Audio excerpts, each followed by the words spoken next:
Start now. I'm just unmuting Neha. Yeah.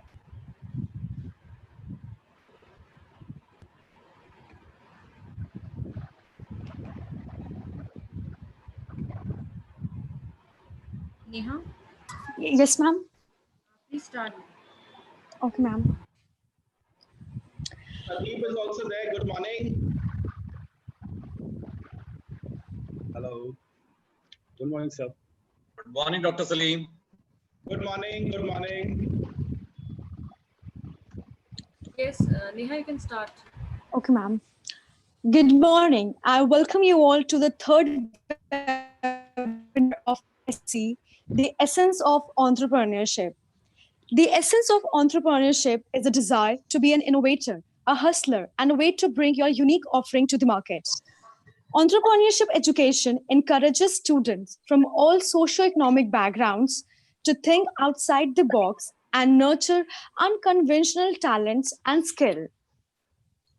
It creates opportunities, ensures social justice, instills confidence, and stimulates the economy. Today, it gives me immense pleasure to welcome the distinguished guest present here. Honorable Vice Chancellor Dr. Preeti Bajaj, Honorable Pro Vice Chancellor Dr. Pradeep, Honorable Dean of SFC Professor Salim Samsher, Advisor to SFC Professor YP Singh, our guest speaker Professor Bharat Damani, Professor and Chair Entrepreneurship Area Flame University Pune, faculty members, and my dear fellow Galgotians. Now it's time to introduce our speaker guest, Professor Bharat Damani. Professor Bharat Damani is a name which has created its own persona in plethora of things, be it lending, investing, turnaround, acquisitions, investment banking, and consulting roles. He has consulted Japanese companies like DIC Corporation, Ninchman Corporation, Nippon Kodo, Sumitomo Chemicals, Toyota Tsusho Corporation, and many more for joint venture partner identification, evaluating market potential, business valuation, and exits. He has also consulted companies like Aquafarm Chemical, ATE Enterprises, Cooper Foundry, EcoAccess Systems, Gera Developments, Pune Carbide, Tata Capital for their strategic and financial transactions through Chiron Lasting Solution. Professor Bharat Damani has also been a guest faculty at Sydenham Institute of Management, Flame University, Symbiosis, Tata Institute of Social Science, and IIT Bombay. He practices engagement-oriented learning through simulation and practical work. His subject includes financial management, business plan preparations, new venture business strategy, and social entrepreneurship. With his vast experience, Professor Bharat Damani created the CES framework to help nurture startups and social enterprises become cash flow sustainable. He has also created a board game, Masti, a live simulation game, to create awareness about social entrepreneurship. Masti has received the following recognition: Learning Challenge Pace Setter by Ashok Changemaker in 2014, Research and Learning Tool by IIT Bombay in 2016, Best Pedagogical Innovation Case Award 2017 by ET Cases. Now, I would like to extend my sincere thanks to Professor Bharat Damani for accepting our invitation. Before handing this session to our guest speaker, I would like to invite Dean of SFC to enlighten us with few words. So a very good morning to all of you and welcome to this session. Title is Essence of Entrepreneurship by Professor Dr. Bharat Damani. He's my colleague from Flame University and we have been knowing each other from a long time. And when it comes to entrepreneurship for us, it was only one name, Dr. Bharat Damani, right? So I will not further take more time on that. I welcome you, Dr. Damani, and thanks for accepting our invitation. And we hand over the session to you. Take your time and best wishes. Thank you, Dr. Salim, for remembering me and inviting me to your esteemed university. Thank you, Dr. Arvind Sinha, for all the coordination that we've been having over the last couple of weeks. Thank you, Neha, for the wonderful introduction. You've really set the standards high. I hope I'm able to live up to your expectations.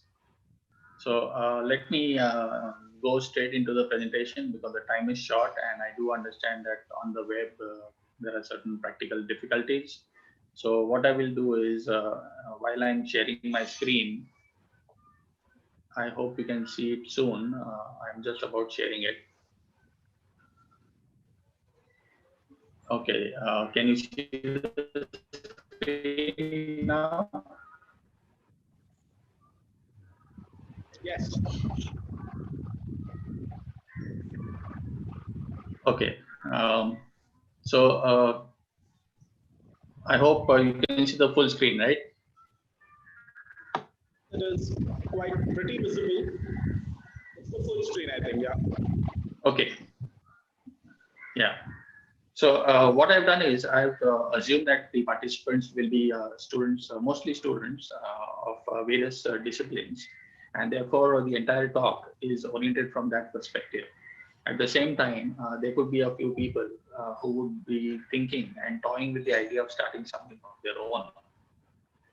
So for both these categories of participants, I think this will be a good overview of what to expect and how to go about the journey of entrepreneurship, especially if you are in your initial experimentation stage or the conceptual stage, or even a stage where you're not sure whether you should do it or not. So let us see what entrepreneurship is all about.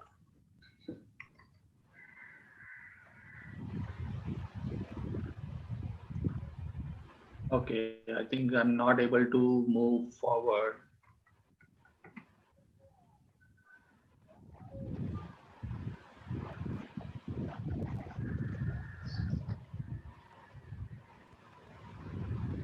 Okay, in the full screen mode, somehow I'm not able to continue with my slides. So what I'm doing is I'm going into the normal mode. Is it visible enough? Yes, it is visible, yeah. Okay. So typically what do students think of, or what do most people think of in terms of career options? Either you have a clarity of your initial career path, or you're still open, you're still exploring what to do. But in any case, you end up either with higher studies, or you end up with a job or a business. A lot of people, they first prefer to do some studies, take up a job, and if possible later, they might go into a business. So ultimately, you have two career choices, either a job or a business. So which is fine, which is a conventional approach, which has been happening for years. Now, if you look at the job trends, people change their campus placement or the first job that they get in less than 1 year. Now, this is a finding that we got after studying all kinds of campus placements. And we realized that while the university takes a huge effort to get the students placed, it's not necessary that the students who get their job actually continue with their job beyond a year.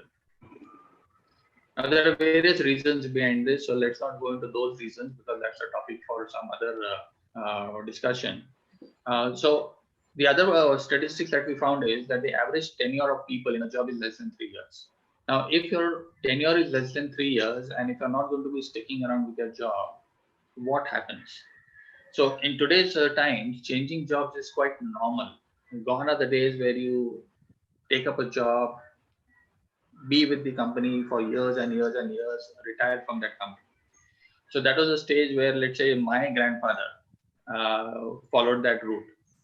But as we came down the generation, the trend was that you take up a job, you be loyal to the company, you be with the company for 10 years or more. You have at the most 2 or 3 jobs in your entire work career, and you retire at the age of 60. But as the times have changed, the loyalty factor has come down. And what has happened is people are becoming more aspirational. and the needs of self-esteem, money, recognition, and leadership are taking over, making people more ambitious, more mobile, more flexible, more open to new avenues, and willing to taste all kinds of risks, whether it is a safe risk or whether it is a business risk. So the mindset of the people has changed over time. Now, as a result, let us see what happens. Okay, are you sure you can see my screen? It is visible. Okay, fine. Yeah, I'm getting a message that you should resume the slideshow. So, okay, fine. So the reality check is that the retirement age, which was earlier around 60 years, has come down to 55 years, and it's now almost 50 years in today's time. But what happens actually? So when it is a 50-year retirement age, what it means is that if you are ambitious enough to look for a change when you're around 50 years, the probability of you getting a decent job is very, very low. And this age is 50 right now, but by the time the current generation which is studying grows up, this, so to say, retirement age will come down to around 40 to 45 years. The question is, what will you do after 45 years?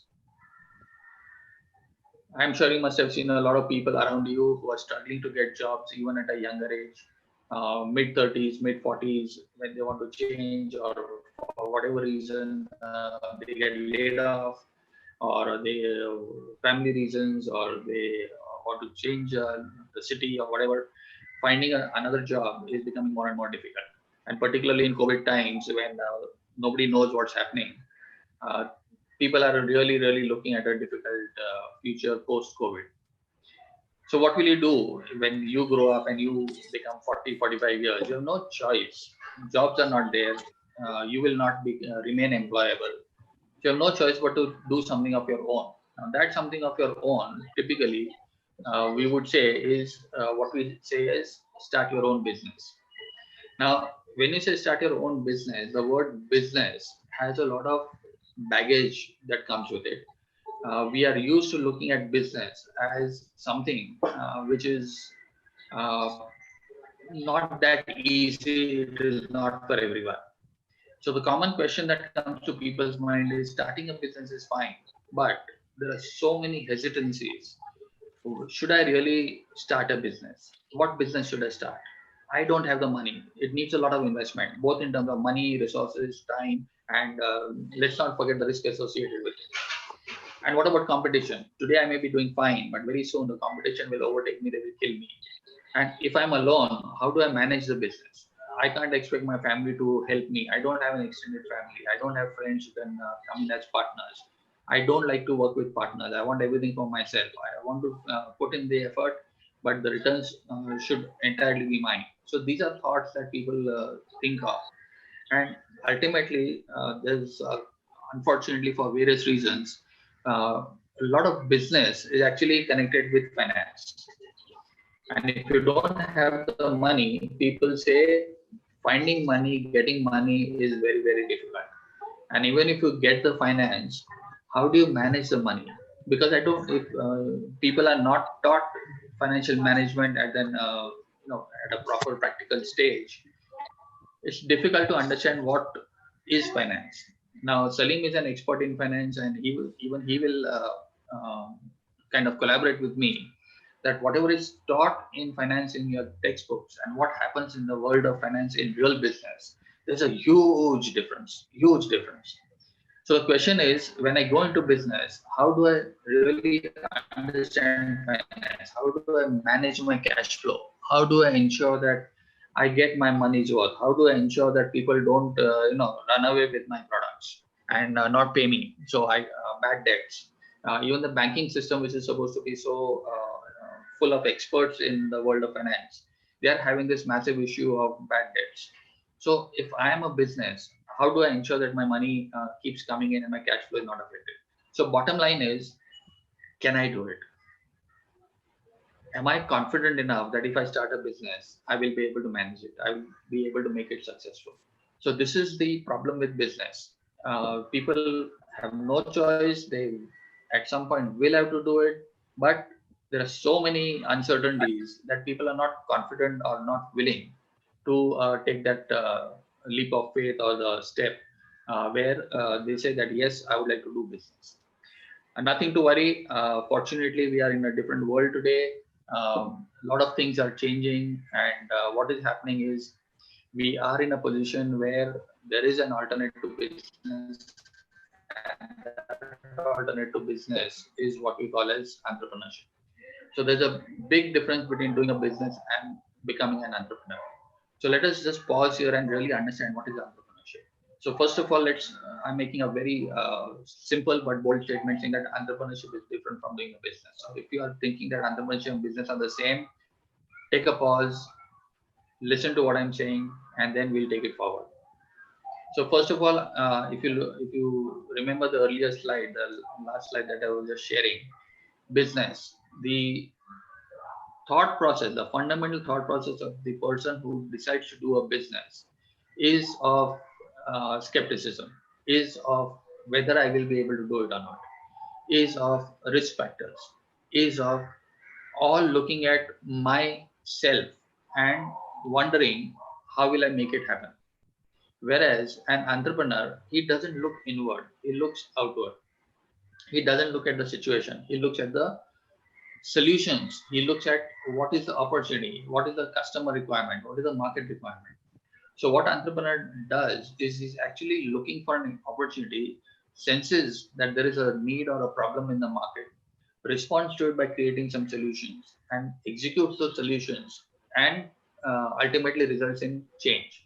So for example, if you remember, maybe the current batch of students will not remember, but my faculty friends here will definitely remember the times when we switched over from the what we call the manual ways of doing things to computerized ways of doing things. And after that, we had the internet coming in. And when the internet came in, initially there was a lot of skepticism, lots of suspicion.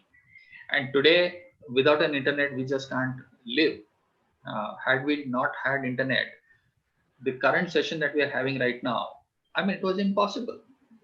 So we have to change with times, and these changes happen because of the world of entrepreneurs.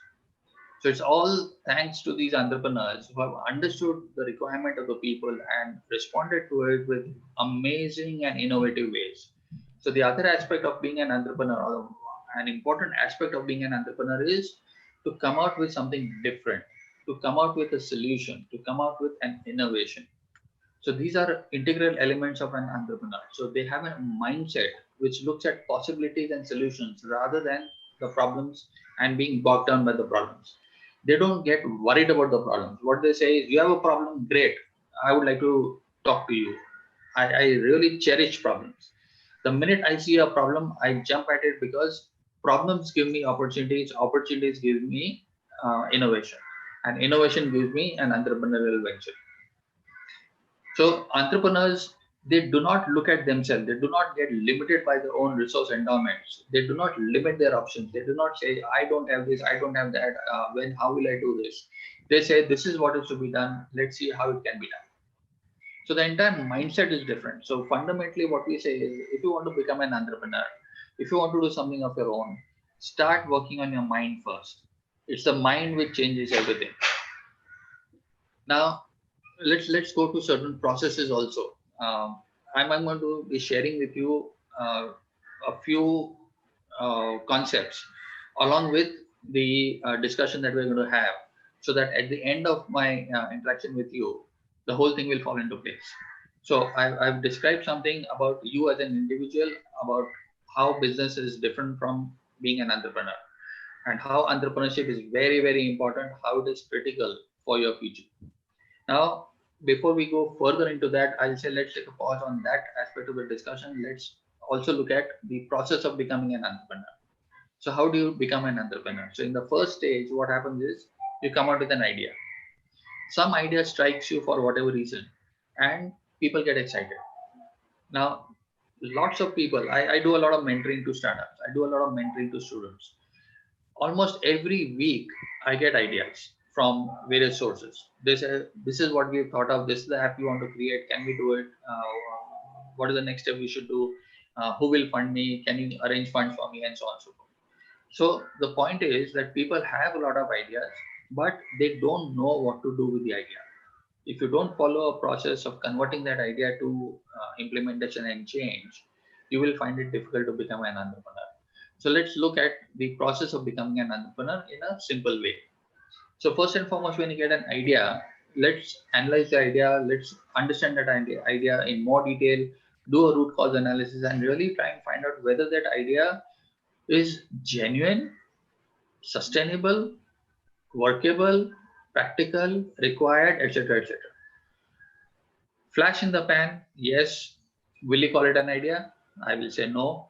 If you look at the National Innovation Foundation, there are lakhs and lakhs of entries. I remember a few years back when I did some research on them, they had more than 3 lakh innovations filed with them. Can all innovations be converted to executable idea? Obviously, the answer is no. Lots and lots of innovations will remain in your shelf. So out of those more than 3 lakh innovations that I had found statistics on, you won't believe it, but only 27 of them were taken up for execution. So the conversion factor from innovation to a commercial enterprise is extremely low, which also means that when you get an idea, it doesn't mean that it's going to be successful. So from that idea, you have to first generate alternate solutions, because invariably the innovator thinks from their perspective. Innovator says that this is what people want and this is what I'm going to give it to them. The question is, do the people really want it the way you have thought it? So unless you involve or co-create your solution, it's going to be difficult for you to take your idea to the market.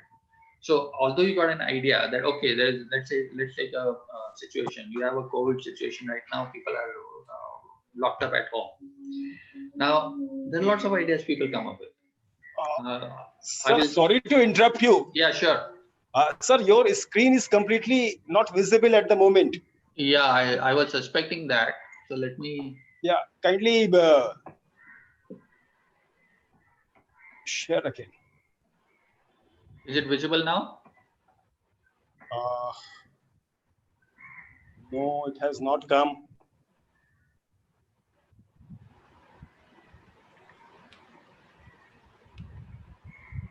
Now? No.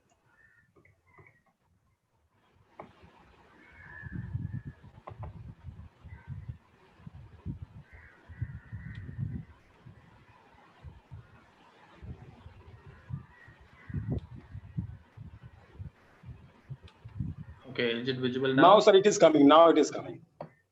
But I'm not sure. Yeah. Yes, now it is there. Yeah. Okay, sorry. I was suspecting something is wrong. I was getting messages. Sorry for that problem. So did you see the earlier slides, or should I go back? Did you see the slide? I think few we missed. Oh, is it? It doesn't matter. Let's proceed forward. So this is what I was discussing right now, becoming an entrepreneur. So there is a process of becoming an entrepreneur, and in that process, there are various stages, or there are 6 stages to be precise. Now, this is all well researched. This is created by people across the world. This one in particular is created by the European Commission. So these are all time-tested processes and methods. So you need to generate solutions in consultation with your stakeholders and other examples from the markets around you.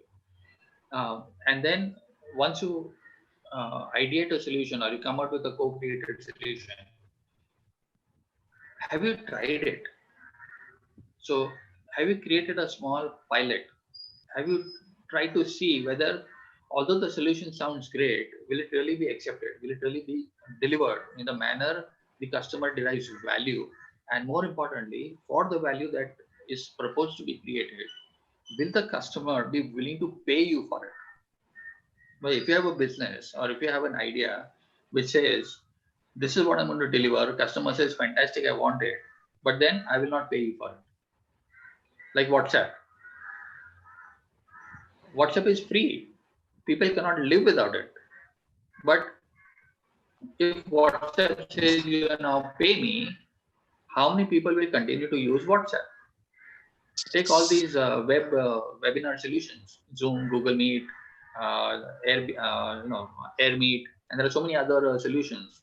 How many people will be willing to pay for it? So although there is a segment of people who will pay for it, there's a huge and larger segment who says, I don't want to pay for it. So it's not necessary that each and every idea can be converted into a sustainable venture. So you need to do a pilot, you need to see how it is working, and you have to be flexible enough to take into account the realities of the market and the customer so that you have a win-win situation for the customer and for your own venture. So the implementation part is where a lot of things will come to reality, because till the implementation stage, you are still in your own protected environment. You have not yet taken your concept to the market. You have tried it with a few people, and people give you some feedback which is encouraging enough, and you say, okay, let me go ahead to the next stage and start implementing. Now the biggest problem comes in the implementation stage. That is where reality hits you. Now, if you've not done your homework well, if you've not done your planning well, this reality can stop your business, can kill your business. In other words, what we are saying is, if you look at the infant mortality rate of entrepreneurial ventures, the infant mortality rate is extremely high, in excess of 85%. Now, what does 85% mean? It means in less than 1 year, 85% of these ventures shut down. In less than 3 years, 95% shut down. Now, why do they shut down? They shut down for the simple reason that the entrepreneur who started that venture jumped from stage 1 directly to stage 4. They missed out stage 2 and stage 3. And they missed out certain other elements that I'll be discussing, which are details of these stages. So it's not difficult to become an entrepreneur.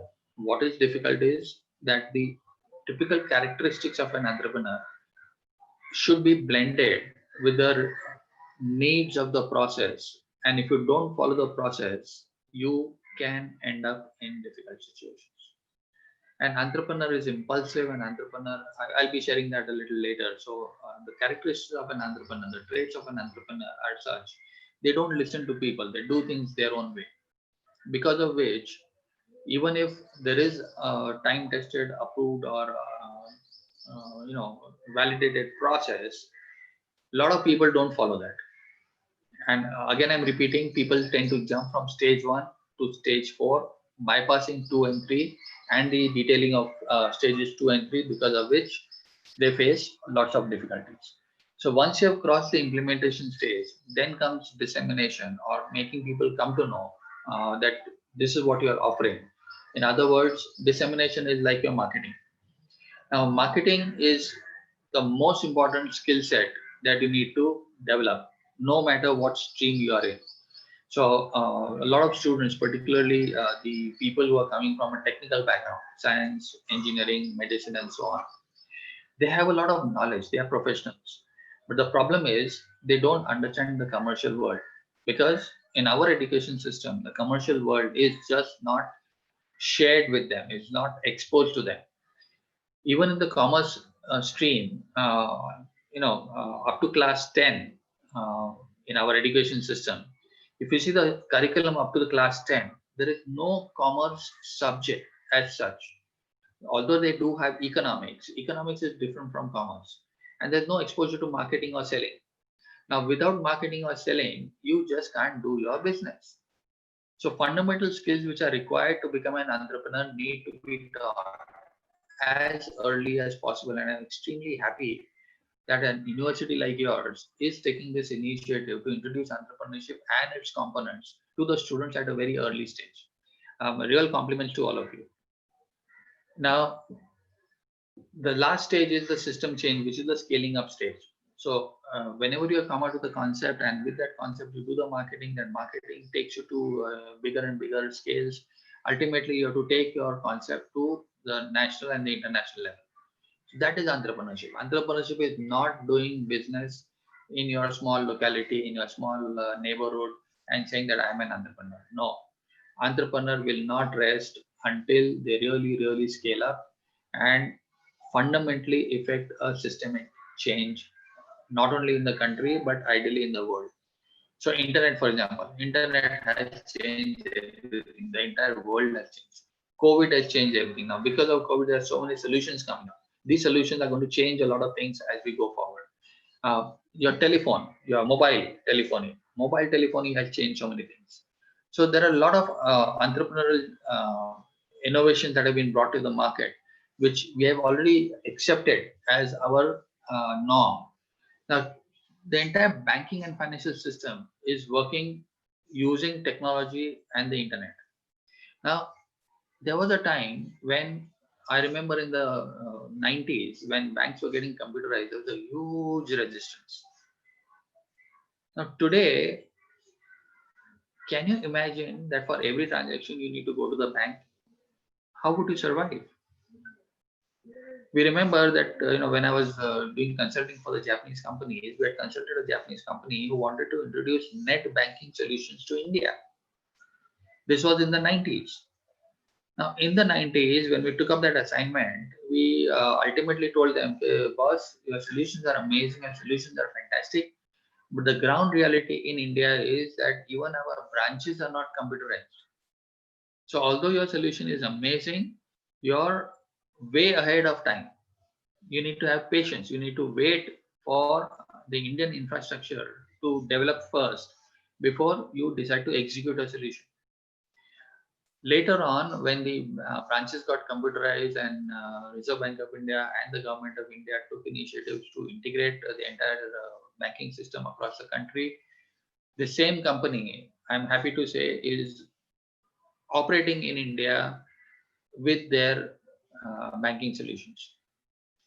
So many times it's a question of you have the idea, but have you studied the environment? Have you studied whether you are ahead of your time or you are within your time? So what happens is the education system develops us for domain skills. Now these domain skills are good enough to take us, maybe if we do it systematically, up to some part of stage 4.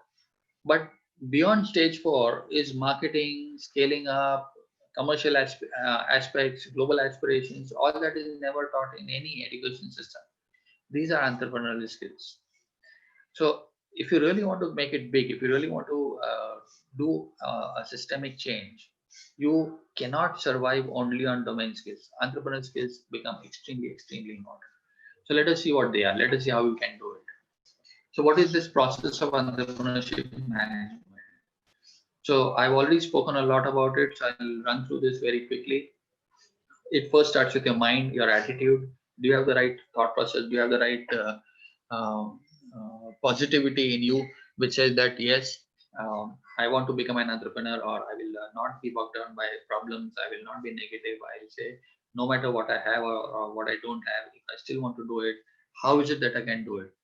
Can I look at solutions? Can I look at possibilities? Can I look at co-creation? Can I look at partnerships? So your mindset is very important, your attitude. Once you have that in place, the others tend to fall in very quickly. But if you don't have attitude in place, at some point it will become a bottleneck for you. So the next stage is your idea and your opportunity. So how do you work on your idea? How do you really validate whether your idea is an opportunity or not? Or do you just think of an idea and jump into it and start? देखा जाएगा. उसमें क्या है? Everybody is doing it. We'll also do it. That doesn't last. It doesn't work for everyone. So you have to have an idea. You have to do the filtering. There are techniques of evaluating it. So go through that process and do a little bit of testing and all that to see whether it is really accepted. Or there is concepts like lean startup. Lean startup will help you actually try out your idea in a segment of people to validate whether it is working or not. Take feedback from those participants, improvise on a solution, and go forward. So all this will lead you to detailed planning of your startup. So you do your detailed planning. There are techniques to project what will happen to your business 3 years down the line, 5 years from down the line. Now this borrows a lot from financial management, where we help you work out your fundamental financial projections for the next 3 to 5 years. Now, we do this course called business plan development, and that is actually my core strength. In this business plan development, we actually work with startup entrepreneurs and do a huge amount of detailing, grilling them to the extent possible, to the extent practical, to think through how each and every step of their process they intend to address. And when we do that and capture on a piece of paper, the findings that we get or the learning that we get through that exercise completely changes the then understanding of the entrepreneur about their venture. So in invariably all the cases, we have found that the initial thoughts of the entrepreneur and the thoughts after creating the detailed business plan, they have changed significantly. Not only do they get a lot of clarity about what their venture will look like, but they also get a very firm understanding, a solid foundation on specific steps that they need to take, specific activities that they will need to do, specific resources that they will require to help them execute, and so on and so forth. So much so that how to anticipate competition, when to scale up, when to expand, when to grow and market into another geographical region. All those aspects are captured in that planning and startup stage. So this exercise is extremely important for you to decide whether you'll be able to make your venture sustainable or not. Now I'm using the word sustainable because being successful and being sustainable are two different things. We all understand that. So once you've done all this, then you start your venture, you go into the market, and as you go into the market, you need to ensure that the customer accepts what you are offering. So this market acceptance can be very tricky because the human consumer, the consumer behavior itself is very, very sensitive. Customers may like certain things today, they may not like it a few months down the line. Can you anticipate that? Like today, there are a lot of these, not today, actually, it's already outdated now. Last month, for example, we had a lot of these farm to table ventures. So what used to happen is because of COVID, people were not able to go into the market to do their normal purchases.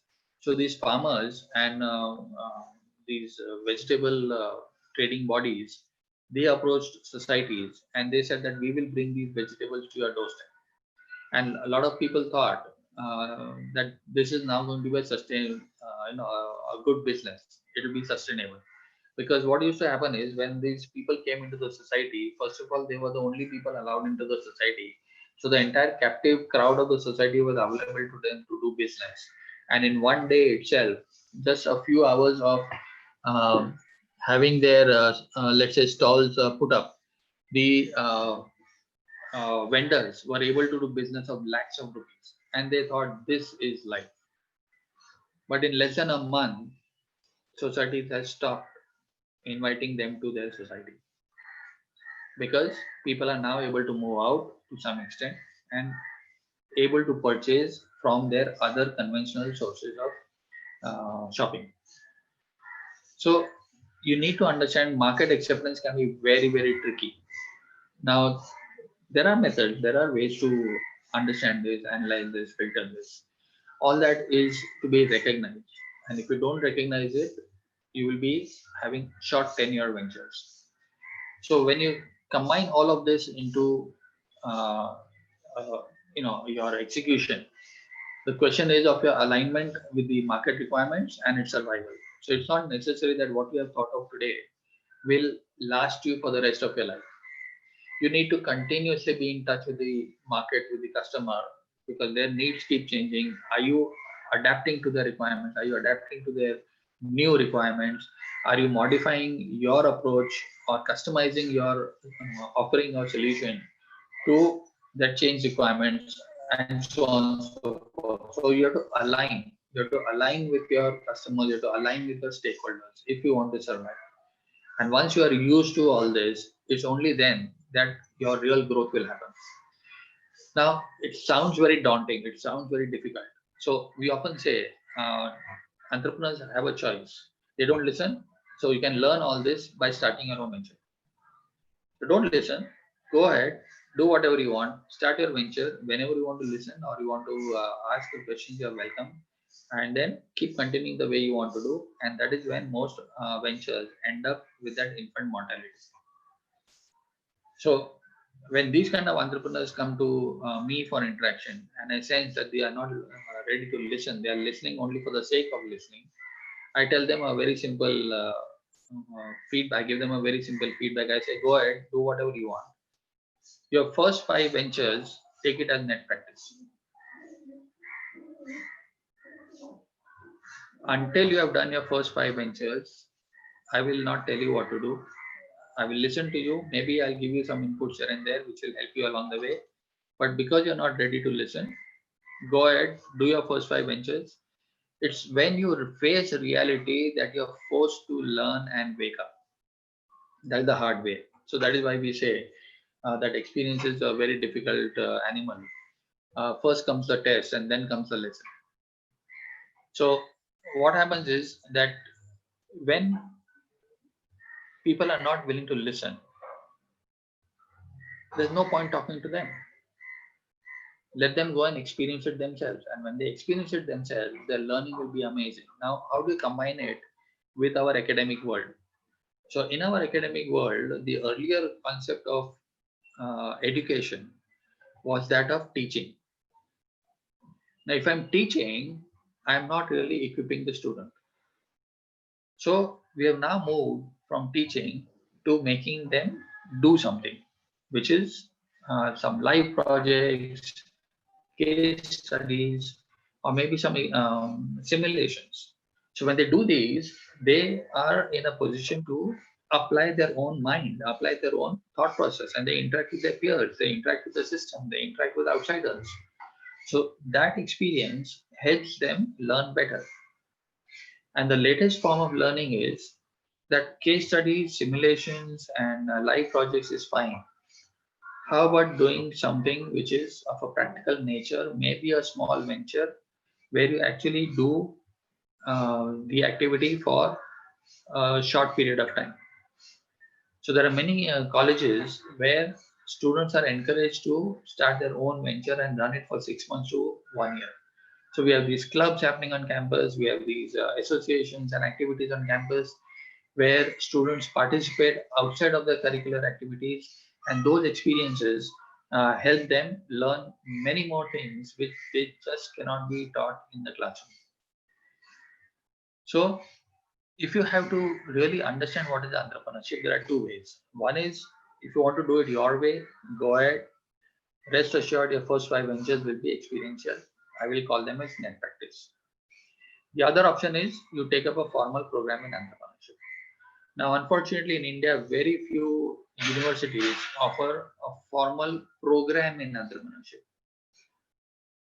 All universities offer a course, a single subject or a single course in entrepreneurship. But offering a formal program like a graduation with a major in entrepreneurship or a post-graduation with entrepreneurship as a major focus or a specialization, very few universities offer it.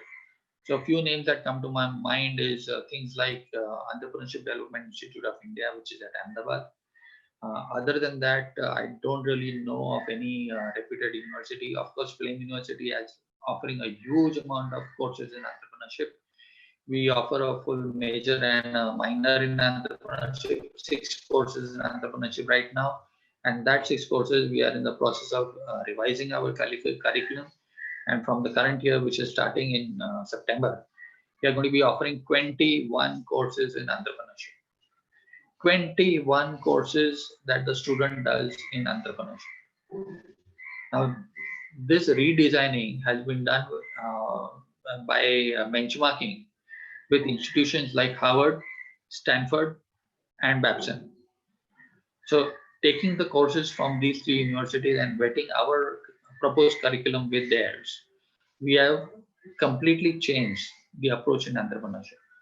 So What we are saying is when you take a formal program in entrepreneurship, the entrepreneurship programs available in India as of today are limited. EDI is one, Flame University is another. There are a few others coming up, but the depth that is available is still way less than what is required. Of course, international universities do have this. So the other option is to tie up with some incubation centers, and these incubation centers are also learning. Uh, they have an incubation center along with some inputs on entrepreneurship. So it's not a formal structure; it's a interactive structure. But if you want to really be an entrepreneur, you also should be willing to take inputs. So let's move forward. There may be a few questions coming in from time to time. I would suggest hold on till the end because a lot of your questions will get automatically answered as I go forward. If at all they don't get answered, then towards the end, we will be having a Q&A session or an interactive session. So please hold on with some of your questions. Okay, so what are the entrepreneurial traits? So one is creativity. Now, can creativity be learned? Can everybody become creative? The first reaction is no. But when we look at entrepreneurship, the answer is yes, because creativity can be taught. There are techniques of creativity. If you understand those techniques, I can assure you anybody can become creative. For those of you who like self-reading, I would suggest Edward de Bono is a fantastic author who talks about creativity. People must have heard his technique of 6 thinking hats. Now, 6 thinking hats is a very simple technique to become creative. He also has another book called Serious Creativity. The title of the book itself is Serious Creativity. Now, that book teaches those people who feel that they are not creative how to become creative. And like Edward de Bono, nowadays there are so many other books which have come up in the market, or there are so many techniques which have been created to become creative. We'll be sharing some of them because creativity itself has to be looked at in a much broader sense. The other trait that an entrepreneur has is of endurance. You cannot just enter the field for the short haul. You cannot expect that everything will be smooth. You cannot expect that things will go your way only. You cannot expect that whatever you say, the market and the customer will accept. You have to endure a lot. And it is the beauty of entrepreneurship is your ability to enjoy the process, the ups and downs, and endure the journey. So endurance is a very, very important trait you must have. You have to be flexible. You have to listen. You have to adapt. You have to be. You have to customize. You have to go with the flow. So are you flexible? Do you know what's happening in the market? A lot of people they have not even gone out of their comfort zone. When you have not gone out of your comfort zone, you just don't know what is happening in the market. Are you aware? Every entrepreneur I meet, they say they've come out with a fantastic innovative idea and there's nobody offering it today. Now, the minute you say nobody is offering it today, means you're not aware of the market. When you do a simple search, you'll be amazed that there are many people already there before you with ideas that you are having with you right now, and maybe ideas which are even better than what you're offering right now. So you need to be able to find those out. You need to be receptive to those ideas. You need to accept the fact that the minute you hit the market, you cannot stop competition. You cannot avoid others coming in very quickly. Like whether it's these mobility services or whether it is these food delivery services, online shopping. We often in theory we say there's a first mover advantage. So the person who comes out with the idea for the first time tends to get a mileage or an advantage over the competition.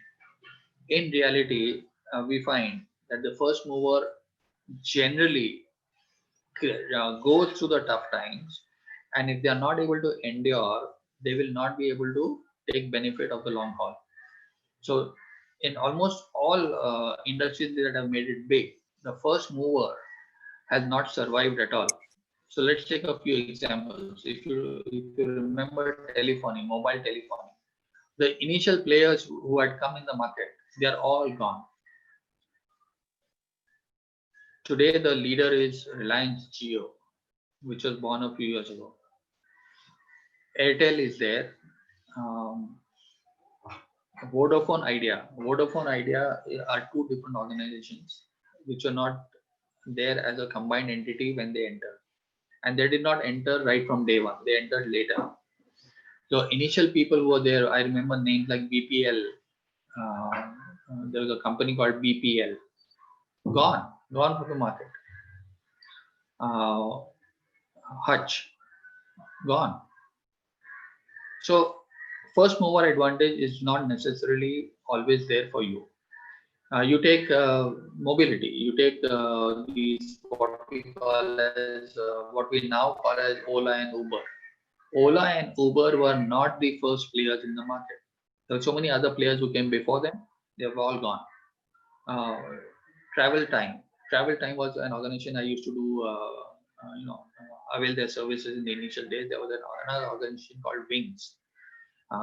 And there were a few others, names also which I have forgotten now.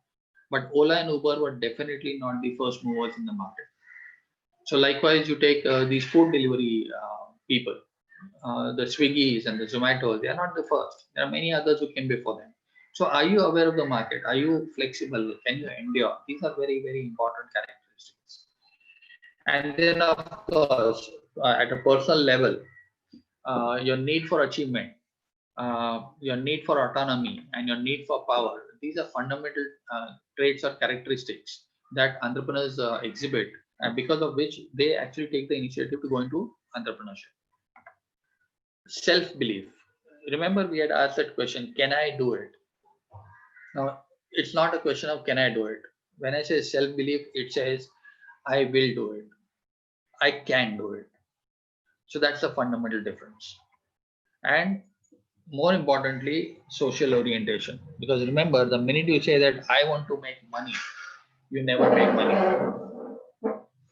The funny part of entrepreneurship is that when you do your venture for your own profits, when you look at your own bottom line as being paramount, you end up in short-term approaches. But if you have a story, if you have a larger vision, if you have the benefit of your customers in mind, if you have the benefit of society at mind, you will grow much bigger than you can imagine. So social orientation is not just what we tend to connect with social entrepreneurship or the NGO sector. It is a much broader concept. The fundamental thought is, who do I think of first? My customer or myself?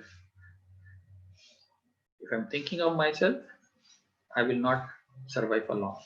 But if I think for customer benefit, yes, I will be able to succeed. So you must have seen this so many times when you go, let's say, even for your conventional roadside shopping.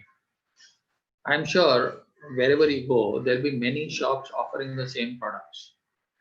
But people tend to go to only one or two of those shops. Same thing with restaurants. There are so many food outlets everywhere, but people tend to go only to one or two of them. And if you really ask them, why do they go there? Invariably, the top answer is because of the treatment that they give me, because they listen to me, because they respond to me, because they understand me, because they customize and they take care of me. So do you think of your customer more than thinking of yourself? So that's the social orientation we're talking about here. Now, good part and the bad part. Till now, I've given you a lot of inputs to make you feel how difficult entrepreneurship is.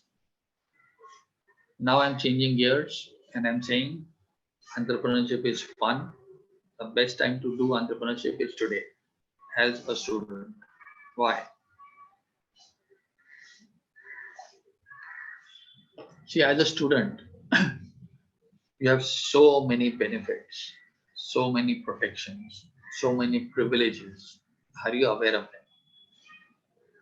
Can you weave them together and take advantage for your own future?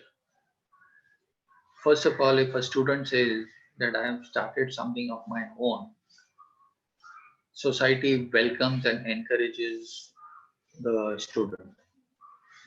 You must have noticed when you were in school or even right now, if you are doing a project and you go to your neighbors, you go to your society and you say that I'm doing this for my college, I'm doing it as part of my education, they will be more than happy to help you. But the minute you become an entrepreneur and try to do the same thing, they will not even listen to you. So remember, as a student, these privileges are there available to you. Tap them, take advantage of them. A lot of you have the benefit of living on a campus or studying on a campus. Now just look at a campus as an ecosystem. If you look at your ecosystem, I don't know Galgotia's numbers, but I'm taking a rough guess. Would there be, let's say, more than 10,000 people on campus?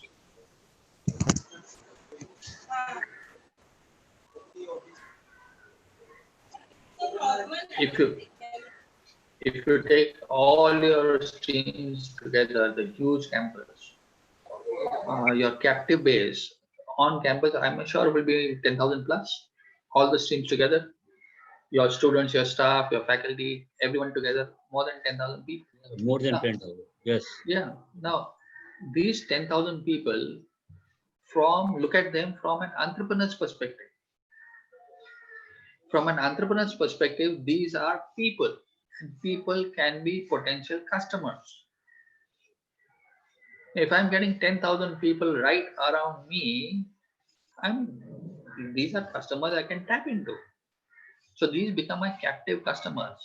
The relationship that you enjoy on campus, the support of your peers that you get on campus can really help you in your entrepreneurial needs. A campus like Galgotia's, if a student, let's say from the commerce line, wants to create a product, I am sure the authorities will not tell them not to access their engineering workshop. Subject to some conveniences or some permissions, I am sure the students can visit the engineering workshop, which otherwise remains idle, to go and start making a small prototype or a pilot. So experimentation is possible, especially when you have an integrated campus like Galgotia's, where you have the engineering stream, you have engineering workshops, you have students of commerce, you have students of management. It's an amazing ecosystem. Can you integrate it together into a venture? So as a student, if you walk into any faculty's room or any workshop, they'll more than welcome you. Because nobody is going to say, hey, hold on, you are an entrepreneur. You're come here to do business. So who gave you the permission to come here? Nobody is going to say that. We are all there to help you. So the ecosystem that is there available to you as a student is so amazing. Just look at it from an entrepreneur's perspective. And it's a complete marketplace. All kinds of people are available, all ages, all backgrounds. You just have to take the initiative and approach them.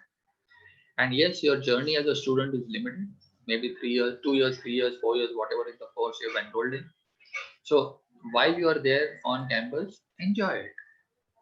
Campus life is to be enjoyed for learning, not enjoyed for the wrong reasons, but enjoyed for learning. Now, how does that learning happen? We often say that if you are living on campus, if you are having an integrated campus, the maximum learning happens outside the classroom.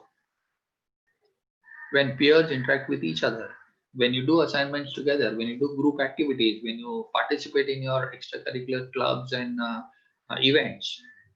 So the real learning happens there. So you enjoy your time when you're on campus in a productive and constructive way. And the most important thing is, as a student, you are in a different ecosystem. And if you fail, not in your academic course, but in your initiative, it's fine. It's not fatal. Failure is part of the process. And we often say for entrepreneurs, when I made that statement, your first 5 ventures are net practice, what it indirectly also means is that you should not get upset, you should not get emotional if your first 5 ventures did not really take off or did not really succeed. So failure is quite normal for an entrepreneur. Ups and downs happen every day in the life of an entrepreneur. If you cannot accept failure, if you cannot accept setbacks, you need to work on yourself to overcome it. Now, how do you overcome it? The only way to overcome it is by getting more and more exposed to it, by having greater opportunities where you are in that situation. And therefore, we have these competitive events happening. We have these competitive sports happening, where you know that the winner will be only one, which means the others are not winners. Others are not winners does not mean that they fail. It's just that they learn as to why they did not win, or they learn how did that other person win? Why did that other person win? Can I do what that other person did? So you have to twist the system, you have to twist the thought process in such a way that it helps you in your entrepreneurial journey. So again, this is a statement which I really like. Your first 5 ventures are net practice. So when you do net practice, you are doing all kinds of experimentation. You are doing all kinds of trials, and you keep doing it again and again till you become better and better. So how does a person really become an expert? Like there are statements by all these famous sportsmen that I'm not an expert. I'm just that small little dude who did the wrong thing, learned from it, and kept doing it the right way again and again and again. And I practiced it till I become better and better at it. So unless you are ready to accept it, unless you are ready to, take it in a positive spirit, your growth will not happen. So again, I'm repeating, this is a very important point, and this is something which is very dear to me as well. Start your journey as early as possible and take advantage of whichever ecosystem you are in. If you are a student, it's the best.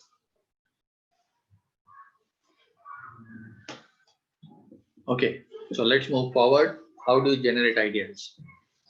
So normally students or individuals or those who want to start their venture for the first time, they start with some passion, they start with some inspiration or some experience, or many times even out of a hobby. So if you have a hobby, it's great. If you have an inspiration, it's fine. If you have experience, even better. As a student, I know getting experience is not easy. But there are many students who do participate in a lot of activities, not only as part of the curriculum, but also as part of the social network. So people join Leo clubs, Lions clubs, or Rotary clubs, and so on, other activities outside, and they do get a lot of experience. And more importantly, is passion. Let me ask you a simple question. Of course, I don't expect an answer because it's self-explanatory. What is work? Work is nothing but something that you do not like to do. The minute you start enjoying your work, it is no longer work. Let me repeat. Work. Why do people get a stress? Why do people get blood pressures? Because the work they are doing, at some point, somewhere, they don't like what they are doing. They will not admit it. They are not aware of it. But that is reality. If you really do a root cause analysis, in a root cause analysis, you are not really enjoying your work. The minute you start enjoying your work, it is no longer work, it is fun. Now let me change the statement. A lot of you may not be happy with this webinar series. I'm making an assumption because of my experience with other students as well, outside of Galcotiers. A lot of students have reported that they do not like these webinars. Why? Because it is something, an activity which they are not able to connect with. They don't look at it as fun. They don't look at it as an enjoyment. They look at it as curricular requirement. They look at it as a compulsion. And therefore, it is something I don't want to do. But suppose I say your next webinar is Sunday morning at 7 a.m. I'm sure all of you will file a petition against me. But if I was to change the statement and I say this Sunday morning, of course, subject to COVID, 7 a.m., we will all go for a picnic. Everybody will be jumping at it, right? Why? Because fundamentally in a picnic, you go to enjoy. Now, while we are doing the picnic, we will do some activities. And when we are doing these activities are in the nature of learning, experiential learning. Now, these learnings, you will really enjoy while you're doing it. So at the end of it, you will invariably say, let's have one more. Let's extend it for a few more hours. Let's have it yet again the next Sunday. Why? Because you enjoyed it. But the minute you look at it and say that, no, it's boring, it's hard work and so on and so forth, you are not enjoying it.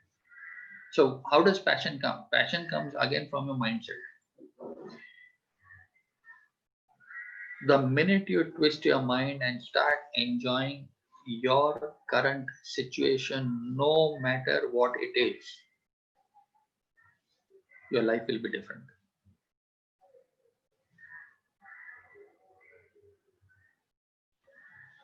Think about it, put it into action.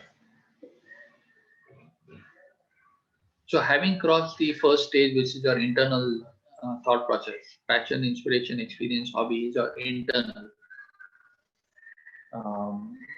thinking or internal structure. You go to the immediate external. Around you, there are a lot of necessities, there are problems. Maybe you find a peer or a partner who comes to you, or maybe somebody is there in your family who say, hey, why don't you do this, I'll support you. You also tend to do what these four expect you to do. So sometimes you get ideas out of necessity. Like for example, something has to be purchased from outside. Now it is a necessity. I need to purchase it, but I cannot go because of COVID. What do I do? Now when I think of in that manner, I am able to find solutions. But somebody might say, I need something, I cannot go out, and therefore I will not be able to get it. So I sit at home, manage without it, or keep grumbling that I'm not able to get it. So as an entrepreneur, I say, okay, there is a necessity. Like we said earlier, instead of looking at the problems, we look at solutions. So we say, okay, there's a necessity. How can I get it done? And if I can get it done for myself, are there other people like me who would also be facing such a situation? Would it be a necessity for them also? So can I do the same thing that I did for myself? Can I do it for them also? Now, the minute I do it for them, I'm rendering a service to them. Now, if I'm rendering a service to them, which solves their requirement or serves their need, will they be willing to pay me for it? If they are willing to pay you for it, then the question is, can you scale it up? Can you convert it into a regular activity? If not, it becomes a temporary activity. So this is how you, I'm just giving you a glimpse. So this is how you look at ideas. This is how you generate ideas. This is how you try them out, and this is how you take them forward. So the second step of idea generation is looking at your immediate surroundings, where there could be necessities, problems. Maybe there's somebody saying that, okay, let's do it together. Or there could be support from your near and dear one who say, okay, I want this, why don't you help me do it? And the third one is the real external market. What are the trends? What are the suggestions given by experts or various research reports? What are the broad opportunities that are emerging? And what about the returns part of it? Now, when we use the word returns, the returns not necessarily only financial returns. We have to take the total overall returns. So there could be social returns as well. So the external part is where large organizations tend to analyze things. So as an individual, you look at passion, inspiration, experience, and hobby. When you want to really be serious at it, or when you really want to become an entrepreneur, you look at necessity, problems, partnership, and supports.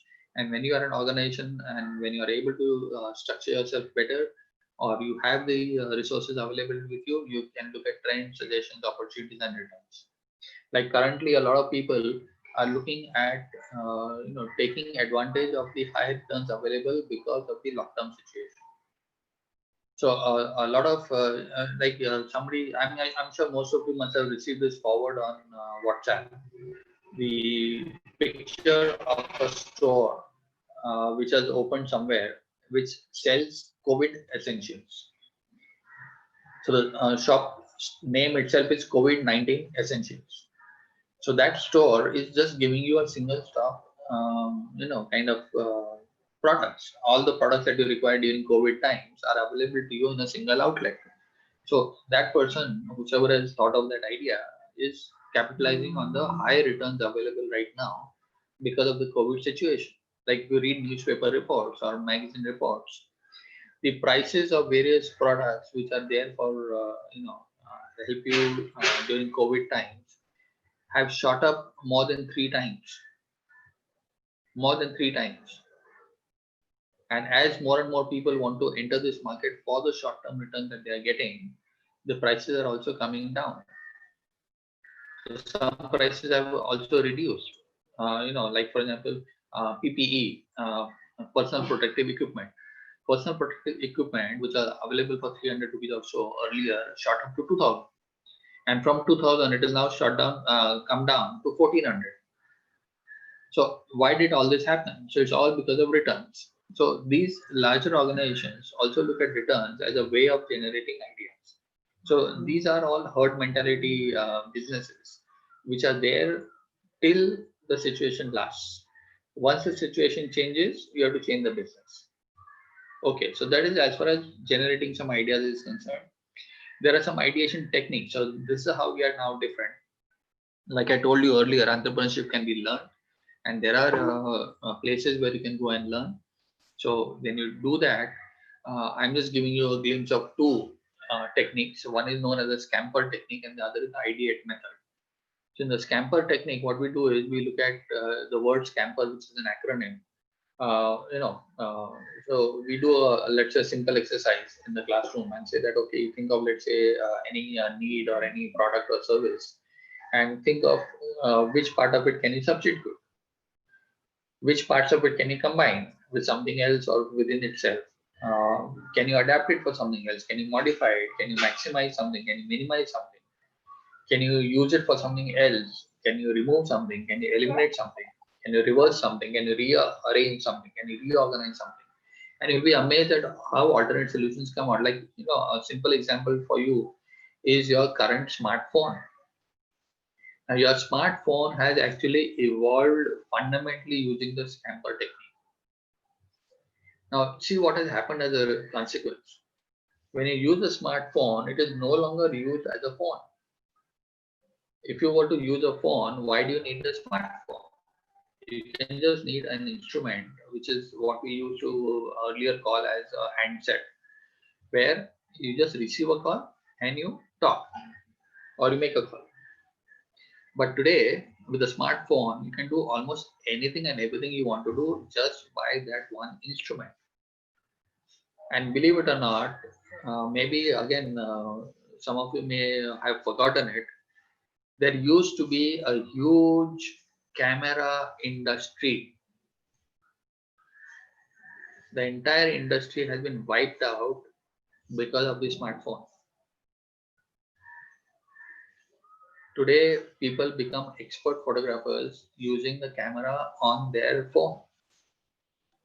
Gone are the days where people, there used to be something known as 35mm roll. We used to purchase a roll.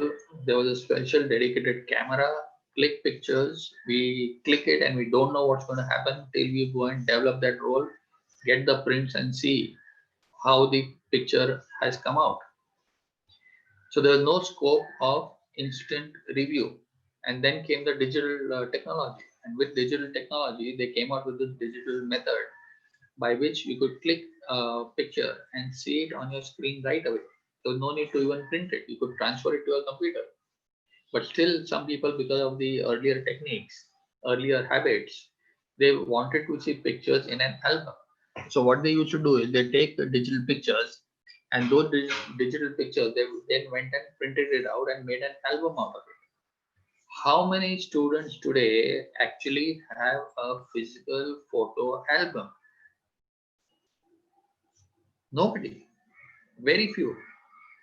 Today, all pictures are in soft form or digital form, and your photo albums are on your Facebook, are on your Instagram. So the entire habits have changed. Why? Because of the simple scamper technique, for example. So likewise, there's another technique called ideate. Again, it's an acronym. You identify, you discover, you enhance, you anticipate, you target, and you evaluate. So there are various techniques which we go into detail as we talk about entrepreneurship if you are serious about it. So how do you really make your venture commercially viable? A deep understanding of your target customer is important. Who is your target customer?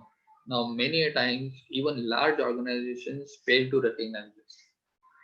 And the blunder that they make many a times result in huge consequences. Now, the classic example of this is your Tata Nano. Now, Tata Nano is a story I'm sure it will be discussed in the classes. I don't want to take much time on it. But the entire automobile industry has faced this target customer problem from time to time. And there have been so many models being phased out only because the target customer changed. So I will give you an example which is quite old. Maybe you may not even connect with it today. There was a vehicle called Tata Qualis. I don't know whether you have seen that vehicle around still or if you remember that vehicle, but that Tata Qualis was first of its kind in what we now call as a SUV segment. And that Qualis became so popular, everybody wanted to have it. So much so that at one point, the police force said it's a good vehicle for us. And the minute the police force took it in large numbers, the private customer got offended. They said, I don't want to buy a police vehicle. Qualis is now a police vehicle. I don't want to be seen in a police vehicle. So they lost out on that entire market. End of story. The vehicle was phased out. You take Indica, same story.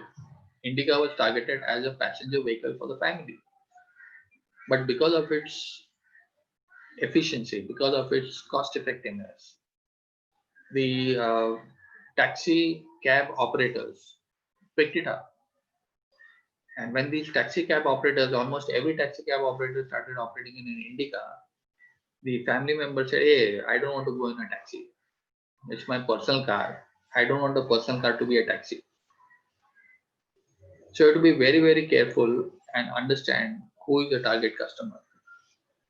Many times you design a product thinking that this product will be suited for a particular segment of people, and you end up that segment does not like it at all. Another segment picks it up. Like I was working with a company, consulting them, where they had come out with a solar dish for industrial heat generation. So this industrial heat was supposed to help them in their industrial requirements as a substitute to the steam generated by boilers. The boiler cost and operating cost was very high. It was polluting also.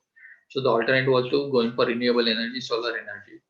And they came out with the solution of creating solar steam using a huge dish.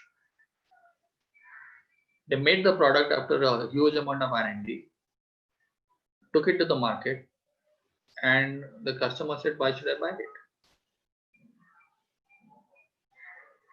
They had a big problem selling it to the customer because they designed it from their point of view and not from the customer's point of view. Long story short, the intended industrial customer did not purchase the product.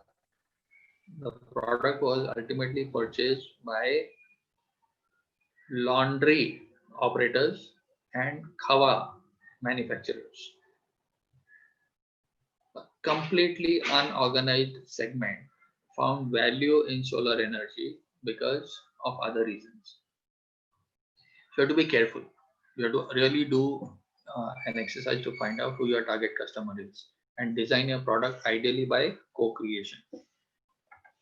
So Why should the customer buy your product? When I say buy means pay, also pay you for it, right? Buy doesn't mean for free.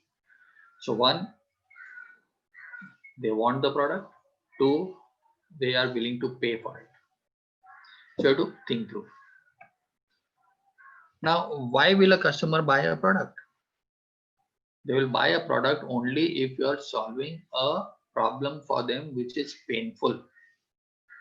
If the problem is not painful, I will say, hold on, I will take it when I want it.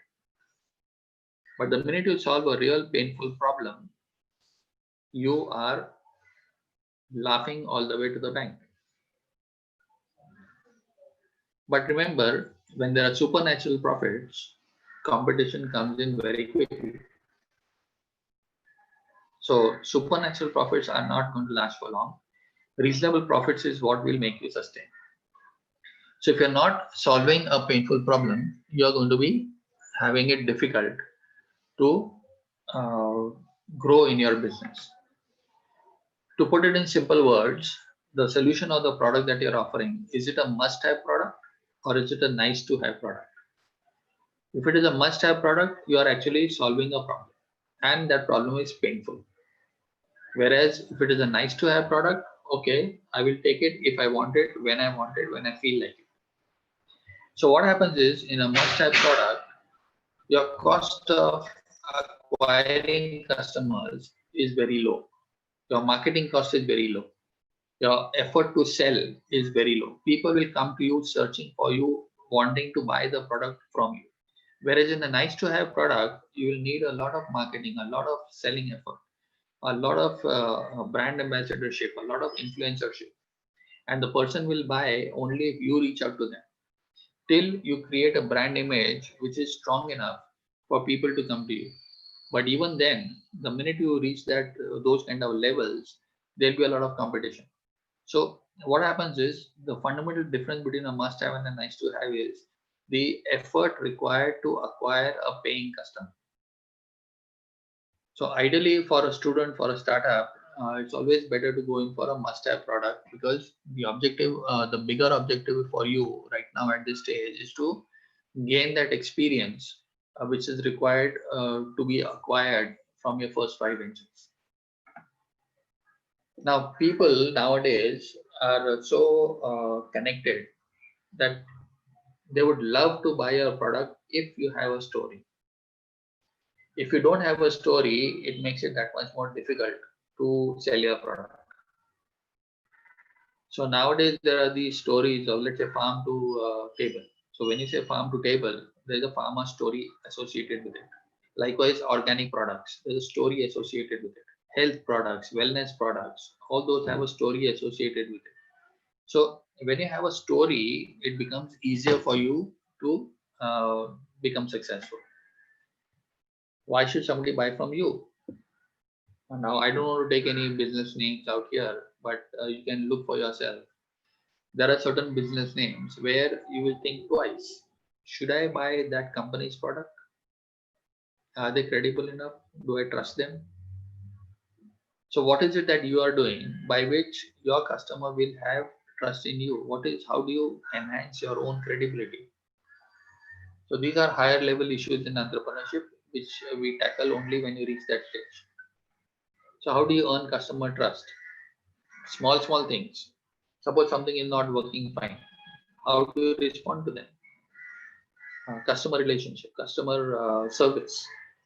So if you do not respond to them properly, one customer will just flash the story on social media, and 10 other customers will run away from you. So earning customer trust and retaining customer trust are very, very important parts as you go into the launch and growth phase of your business. Okay, so let's move a little quickly, because we need to keep some time for Q&A as well. So all that I'm saying is now converted into 3 steps. How do you convert your opportunity to real business or something? Or how do you execute your opportunity? So you have a value proposition where what you are offering and what the customer wants, they are aligned. So this exercise of aligning customer requirements to what you are offering offering is a very, very important aspect where you are focusing on what you are delivering to your customer. Once that is finalized, you go into operations. How do you organize yourself? What are the resource requirements? How will you do your marketing? How will you generate demand? And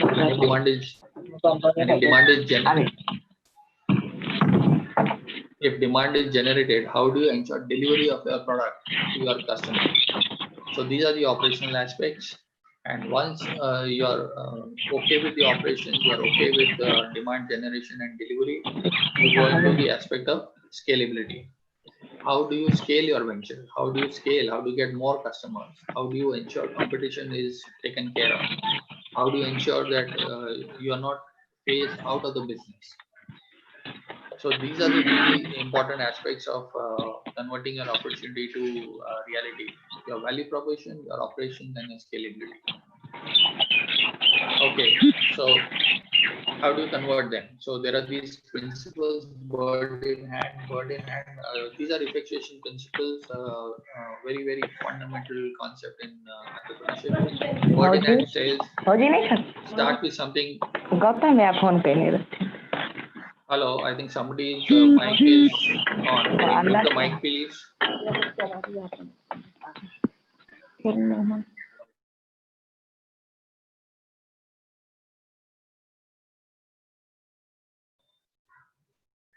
Bird in hand principle says that you start with the resources available to you, who you are, whom you know, what can you do, and so on and so forth. So bird in hand is very, very simple concept. You start with what you are able to do. Suppose your venture does not take off the way it was thought of, the way it was intended. What is your affordable loss? To what extent are you willing to go at a loss? So is there affordable loss in terms of money? Is it in terms of some resources of, let's say, materials or assets? Is it in terms of the time that you want to spend? Is it in terms of some loss of relationships?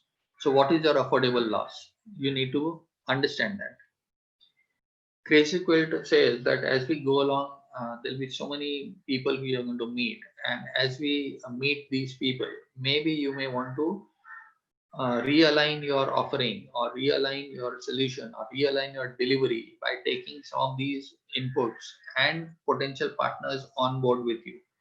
So when we talk about Crazy Quilt, it's a combination of realigning your product and services or offering. At the same time, you may want to take on some people as your partners and associates.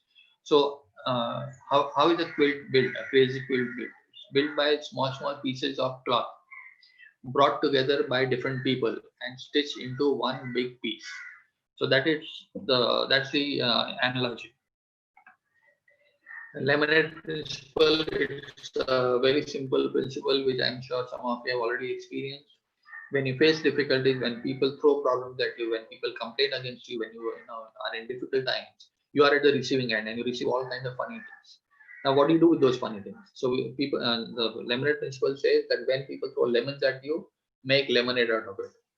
Don't get bogged down by the lemons thrown at you. Take those lemons and see what you can make from those lemons. So from the lemons, you can make a lemonade and make money out of that lemonade. So lemonade principle, like, again, this lockdown situation. Lockdown situation is where, all kinds of difficulties have been thrown at you. And there are some people who say, okay, this is the difficulty. So because of this difficulty, what can I do? What can I come out with? So they are coming out with some very, very innovative examples or solutions to face the current situation. And pilot in the plane means that you are the pilot, you have to drive it, you have to take it to your destination. So you should be clear, you should be focused, you should be responsible. That as a pilot in the plane, it's you who are flying the plane, but along with you, you are flying 300 other people. So whatever you do will affect the lives and the future of 300 other people. So that is again an analogy which says that your venture has the potential to impact the lives of so many other people. And therefore, you have to take your initiative, direction, and focus and take it to the intended destination. Okay, so talking about a business example, let's see this COVID mask which is available in the market, a typical what we call as a N95 mask. This mask This is what people experience when they use the mask for continued periods of time, and I'm sure some of you also would have experienced this if you are using such a mask. So there is this organization called sarvagyainnovations.com. I mean, Sarvagya Innovations. This is a website, sarvagyainnovations.com.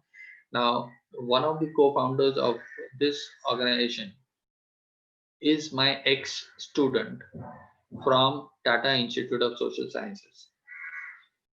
So the minute he came up with this business, we got in touch. And since then, I've been mentoring him. So it's a very recent development, and I've been mentoring him on this. So what is happening is this is how they come up with the solution. So N95 mask is available in the market. There was a need, so people just came and just started dumping and selling all kinds of masks in the form of N95 in the market. They were not really bothering about so many other aspects of difficulties that the customer faced while wearing or using the mask. So what he did is he with his other partner, what they did is they looked at this problem and they came out with an alternate, and that alternate is a COVID helmet. Now this COVID helmet is scientifically designed. It is designed using a lot of feedback and experimentation. The product and the design are patented by Dr. Ashish Karan. Ashish is not my student. His partner is my student. So the patented design, what they did was they studied all the difficulties that I shared with you earlier into, if this is a difficulty, what is the solution for this? What can we do to overcome that difficulty? What can we do to make the experience of the user better and comfortable? So with that thought process in mind, they came out with this innovation of COVID helmet. And this COVID helmet, just to share with you, it was launched commercially just a few days ago, and very in a short period we've been able to talk with a Canadian company for picking up a huge quantity on a regular basis. So see what happens to entrepreneurship when you follow the fundamental principle that I shared with you. Once you are aligned, once things happen, a lot of things will work together, and that togetherness will create a synergy. So from something which they created just out of finding a solution to going all the way to Canada has happened in a short period of 2 months or so.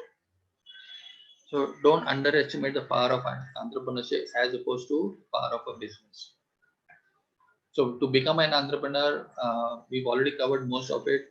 You have to think of a problem, you have to follow your passion, you have to make a prototype, you have to look ahead, you have to tell your story to people, and ultimately you have to be the decision maker, and of course you have to go into action. As you go along, there will be a lot of people who will be looking at you and ridiculing you and saying that no, what you're doing is all useless, it's not going to work. But you need to have the resilience, you need to have the endurance to keep going. And that is what the mindset and the attitude of the entrepreneur cultivation is important, which will help you go along. But if you notice the bottom left part of the screen, it lists down 4 steps. Build your product, find the co-founder, find advisors, and find capital. Now, the biggest issue with your mindset is, even before you decide to build the product, you have an idea. And the minute you have an idea, a lot of people call me up and say, please help me find capital for it. Wrong. Look at this, what it says. First, it says, build your product. You have an idea, it's fine. Just having an idea is not enough. Convert that idea into a product. When you convert that into a product, you have to see whether it's going to be acceptable or not, and so on and so forth. We already discussed all that. Find co-founders, find advisors, then look for capital. So funding is never an input. Funding is an output. If you are doing good, if your concept is good, if your need assessment is good, if your customer assessment is good, you have done your homework well, that good work that you have done will end up you being in a position to find capital. It's not that give me capital first, then I will do all this. No, I often use this in a simple language, and I ask students when I do entrepreneurship sessions. At the beginning, I ask them, is finance an input or an output?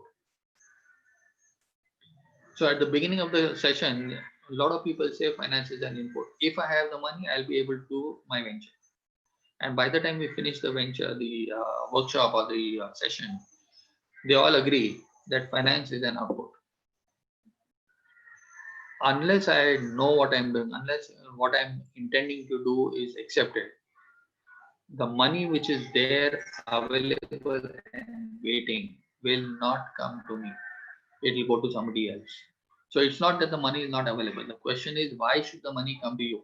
And to demonstrate that the money should come to you, you have to do a lot of homework.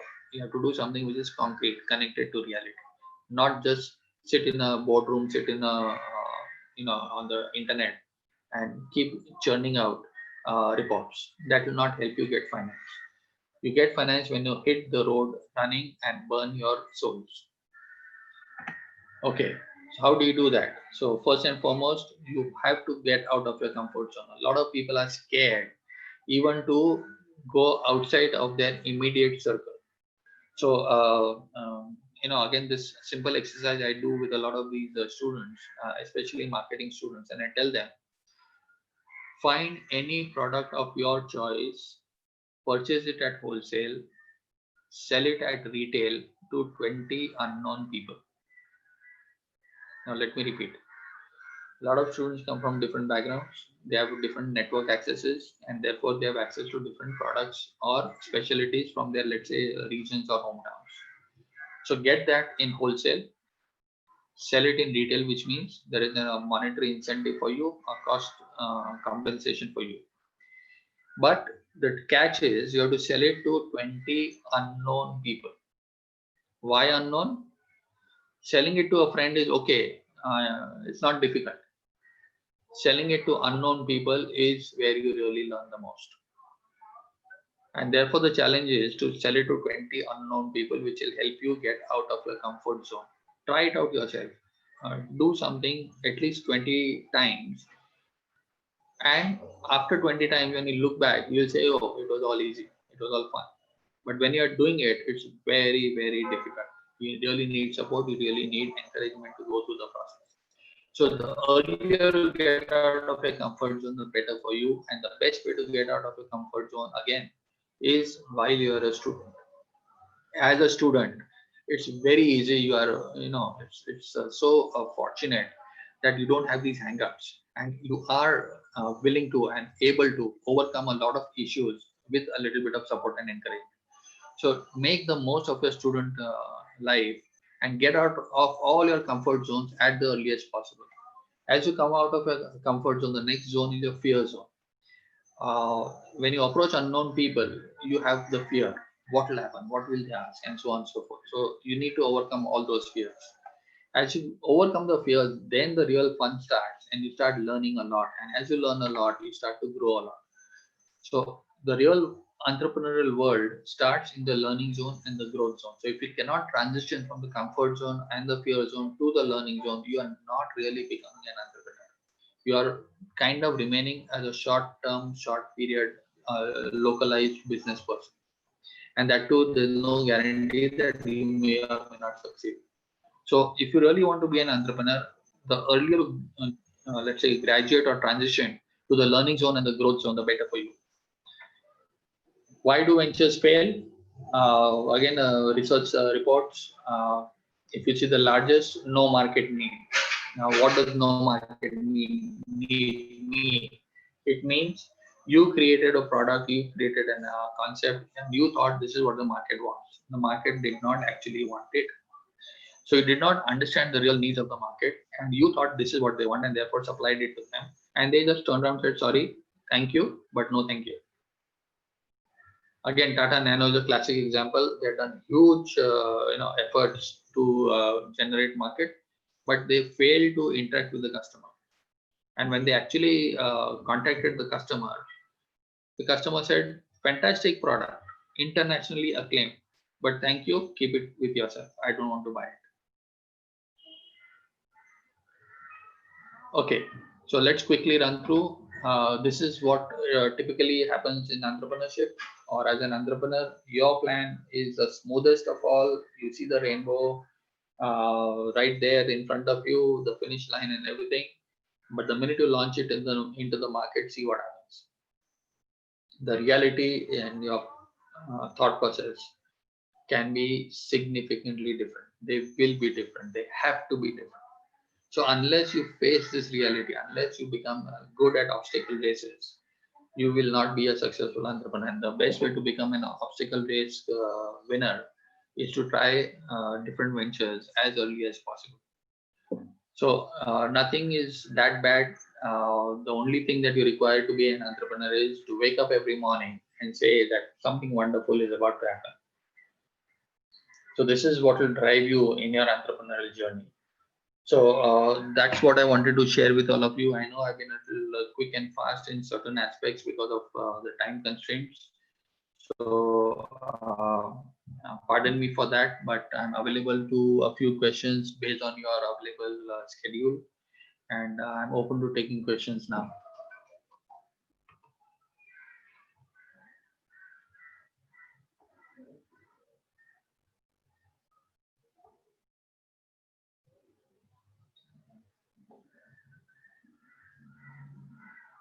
Okay, Arvind, are you there?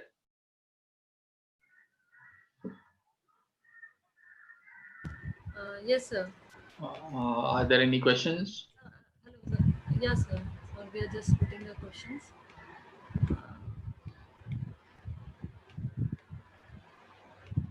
Neha, can you ask the questions?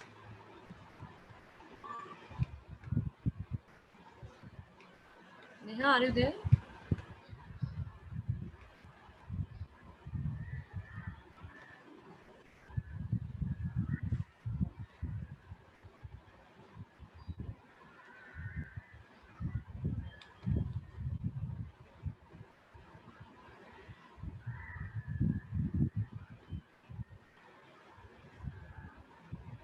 Neha?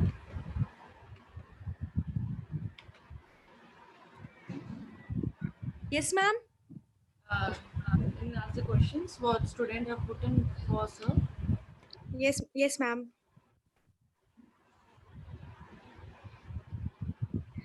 Sir, on behalf of students, there are a few questions. The first question is how to handle adversity and doubt. A very, very important question, and the fundamental thing to address before you start a venture. The only way to address adversity and doubt is to work on yourself. There are a lot of exercises available in the market. Workshops are available where you can overcome your hesitancies, fears, hesitancies. So that is what I mean by you need to cultivate a mindset. So there are these behavioral workshops available. There are people who do these sessions with various organizations on improving their skills. So that is one way of doing it. The other way of doing it is to participate and become an active member in various committees or organizations, whether on campus or outside. So the more you go into experiential form, the more you go into action. Action cures fear. That's the only way you can do it. You cannot do it by reading. You cannot do it by listening to somebody in the classroom. You have to do it by practice. So just go ahead and go into practice, and you will overcome your adversities and fears. Of course, if you do it under the guidance of a structured program, it will help you even better and do it faster. Okay, so the next question that has been asked is which is more crucial to the success of startup, the idea or execution? Execution. Idea will keep changing. As you execute, you'll get a lot of feedback, and you have no choice but to keep modifying and improvising on your idea, customizing your idea and your solution. What is important is execution. If you don't Okay. have proper execution, customer is not going to wait for you, and customer does not like irritations. So if you promise something, if you say that your product will be delivered in 4 days, and if you don't deliver it in 4 days or less, even if you deliver it on the 5th day morning, you have already created adversity in the mind of the customer. So execution is very, very important. The fundamental rule that I follow is whatever you promise, deliver better than the promise. So if you have said that you are going to deliver it on the 4th day, ensure that you deliver much before the 4th day, not necessarily on the 4th day. Okay, so the next question is that every time I come up with an idea to start up anything, there is something similar already available. So should I still go ahead and execute my idea? Ideas are always there, like I mentioned. The entrepreneur always feels that their idea is the only idea in the market. It's only when they hit the market that they realize that there are so many other people also like them already there in the market. So you will always have competition. If you don't have competition, you are not living in a real world. So the only way to do it is to identify gaps in the competition and to differentiate yourself in some form or the other, which is connecting with your target customer segment. So the same solution given to your target customer segment with a differentiation can make a lot of difference. I'll give you a simple example. Take Pani Puri. I'm sure everybody enjoys Pani Puri, right? Yes, sir. But why is it that some brands of Pani Puri are more popular than others? They differentiate on some form or the other, right? Yes, sir. So don't worry about competition. Competition you cannot avoid. You cannot stop. It's not in your control. What is in your control, you work on. What is it that you can deliver? What is it that you can do? You work on, which means keep a track, analyze, focus on your customer segment, give them what they want, and differentiate yourself from the others. And invariably, it is your customer service which tilts the balance. Okay, sir. We often say customer is the king, right? Yeah. Very, very true. Customer is the king. So the next question that has been asked is what's the best bit of advice you have been given as an entrepreneur? Best bit of advice I have been given. Yes, sir. As an entrepreneur, okay. So the best bit of advice is listen to the customer and deliver to what the customer wants. Don't deliver what you want to give to the customer, give them what they want. And there's a saying also, give enough people what they want and they will give you what you want. Okay, so the next question that has been asked is how to find the burning long-term problem. For that you have to burn your souls. When I say your soul, I don't mean the soul of the human being. I mean the footwear souls. Yes, sir. Chappal gisna padta hai.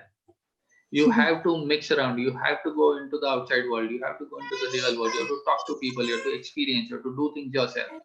Unless you find the fear, find the problem, you experience the problem, you talk to enough people, you will not come to know what the real problem is. Yes, sir. So the last question that has been asked is that will you remain religiously committed to building a successful business despite endless roadblocks, setbacks, failures, dead ends, and forced changes of directions? I think the question has to be twisted around. What I would respond and say is that I will never fall in love with my business. I will fall in love with what value I can deliver to my target segment. So if I can't deliver a value to a particular target segment for whatever reasons, I'll be more than happy to quit that business and shut it down or sell it off or whatever. So as an entrepreneur, my focus will always be to deliver value wherever I can. So again, in between, I had mentioned that if I'm going to be an entrepreneur, I should not think on my benefit. I have to think on what benefit I can deliver to my customer. So customer comes before my own personal benefit. So again, I'm repeating, if I am not able to deliver value to a customer, I'll be more than happy to shut down the business. I'll start another business. But no point taking a product and saying that, no matter what the difficulty, I will keep pushing it. And, it's like the ambassador car. The world changed, the car company did not. Okay, But sir. if you had made the change, if you had kind of transited, enough companies have diversified and gone into different areas. So what is it that you're giving to your customers is more important than what you get out of it. Okay. So there is one more question as well. How to ask new people to interact with us for knowledge for our product? I think the question is not correct. You have to go out and talk to people about your product. You don't expect people to come to you to ask you about your product. You have to reach out to them. Okay, sir. Okay, so thank you so much for all the question that you answered. And the day is not complete without expressing our sincere thanks to Professor Bharat Damani. I request Dr. Nupur Mishra to propose vote of thanks. Hello, am I audible? Yes, ma'am. Hello, everyone. Very warm good morning to all the dignitaries, faculties, and the students and everyone gathered here. It is my privilege to propose a vote of thanks and acknowledge the contribution to those who work really hard to make this happen. I, Dr. Nupur Mishra, on behalf of School of Finance and Commerce, first of all, like to extend my most sincere thanks to our guest, Professor Bharat Damani, who spared time for his busiest schedule to grace this occasion. Thank you, sir. So today we had an opportunity to hear your thoughts, and this will surely be going to encourage us in our future events. So thanks, sir, once again for sharing your thoughts with us. Next, an event like this cannot happen overnight. It requires planning. So I'm immensely thankful to our Honorable Vice Chancellor, Ma'am, Golgotia University, for providing us the opportunity to organize this webinar. I also would like to thank Dr. Pradeep, Pro Vice Chancellor, Golgotia University, to support us by attending this webinar. Next, I would also like to thank Professor Y.P. Singh sir for his unconditional support, and my sincere thanks for always supporting to our Dean sir, School of Finance and Commerce, Dr. Salim, for guiding us and continuously supporting us in organizing this webinar. Special thanks to all the dignitaries and deans and the participants from the other institutes, from the other departments for joining this webinar. I would also like to thank the people who work behind the scene to make this even happen. Dr. Avdesh, Proctor sir, Samir Korean sir, Kamran sir for providing us all the logistic support. My sincere thanks to all the faculty members for joining this webinar. And on behalf of our school, let me thank all the students for their patient listening to remain disciplined. Thanks a lot, students. And last but not the least, organizing team for making this webinar happen. Thank you. A big thanks to all of you. Have a nice day. Thank you. Thank you very much for all the good words, and real pleasure interacting with all of you. From my side, a personal thanks to Dr. Salim, and of course to Dr. Arvind Sinha and the other people who are there in the show. Thank you. Thank you very much. Thank you, sir. Thank you so much, sir.